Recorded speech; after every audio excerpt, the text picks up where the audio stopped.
him once again for his courtesy. Senator from Rhode Island. Thank you, Leader Schumer. The right-wing FedSoc justices also took away women's right to an abortion, leaving millions of women unable to make basic decisions about their own reproductive health and endangering women experiencing troubled pregnancies. They overturned longstanding and overwhelmingly popular gun safety laws, leaving our communities exposed to the epidemic of gun violence. They eviscerated the government's ability to fight climate change and to protect consumers from corporate profiteering. And they invented, out of thin air, the idea that former presidents are absolutely immune from being held accountable for using their office to break the law, to commit crimes, even to commit treason. On top of all this, the court has done its best to prevent the American people from fighting back through the democratic process. It's made it harder for ordinary people to vote, while making it easier for billionaires and deep-pocketed special interests to impose their will on the American people with unlimited amounts of dark money. How did we get here? A decades-long scheme led by creepy billionaires and backed by a deluge of dark money captured the court like some crooked 19th century railroad commission. This court capture operation was not cheap. The latest estimate put it at more than $580 million, and that's a minimum. That money flowed in from creepy billionaires, laundered through right-wing front groups like the Federalist Society and Judicial Crisis Network, where the donors, the real donors, could hide their identities behind the front groups doing their dirty work. This dark money funded full-scale campaigns to stack the Supreme Court with justices who would deliver for the billionaires. This scheme's major victory came when Senate Republicans blocked Merrick Garland's confirmation to the Supreme Court. That set the stage for Donald Trump to fill that seat through a process outsourced almost entirely to the billionaire's operative Leonard Leo and his array of right-wing dark money front groups. Once these hand-picked nominees landed on the court, the dark money network tells them how to rule, supplying them with extremist legal arguments through so-called friend of the court briefs designed to reach their desired results. And the parallel between what the friend of the court brief flotillas recommend and what the FedSoc justices do is nearly perfect. Leo and his cronies also orchestrated a secret gifts program for their amenable justices, keeping them happy with lavish gifts of luxury vacations and other high-value freebies. Despite a clear federal ethics law requiring Supreme Court justices to disclose even small gifts, these justices kept hidden years of free private jet travel, free yacht trips, free tickets to sporting events, even for one justice, $260,000 of loan forgiveness for a luxury motor coach. Justices have flouted the federal law requiring recusal from cases where they have a conflict of interest. Justice Thomas sat on cases involving efforts to overturn the 2020 election, despite his wife's involvement in efforts to overturn the 2020 election.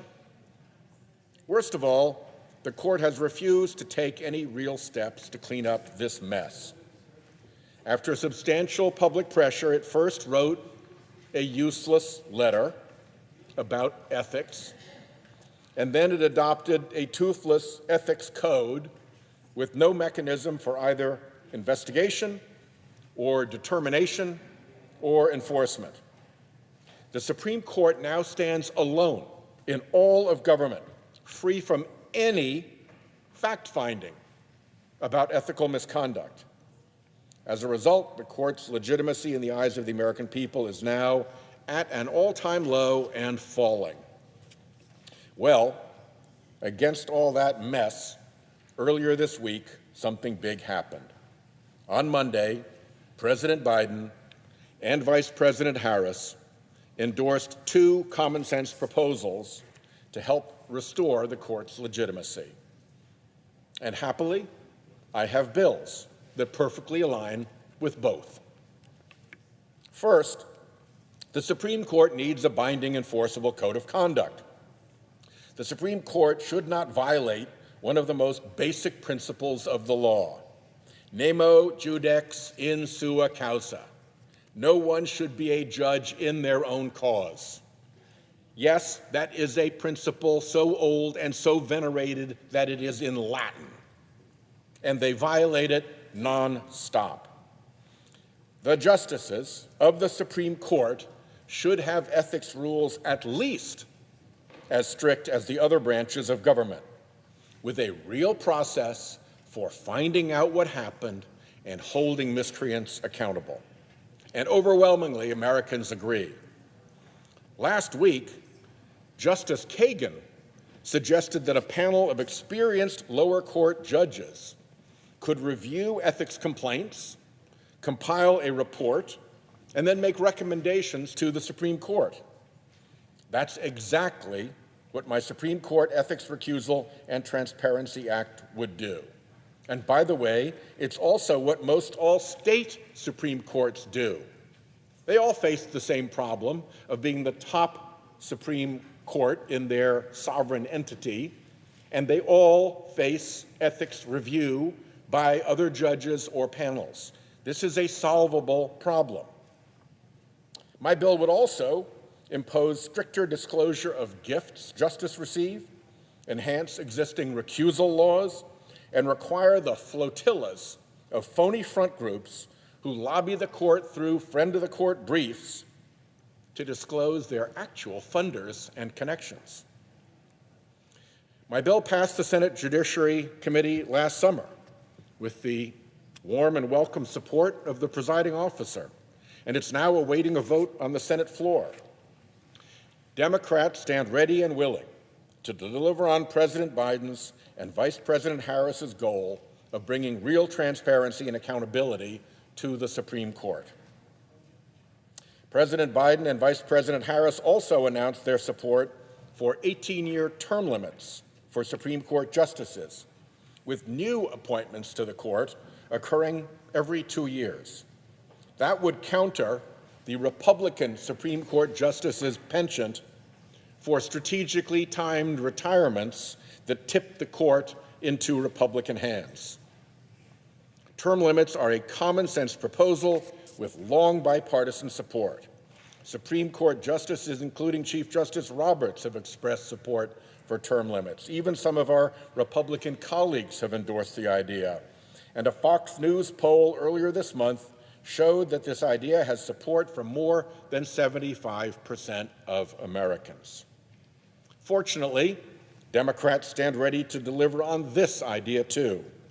My Supreme Court Biennial Appointments and Term Limits Act, which the distinguished presiding officer is a co-sponsor of, would make the court more representative of the American people and lower the political stakes of Supreme Court nominations.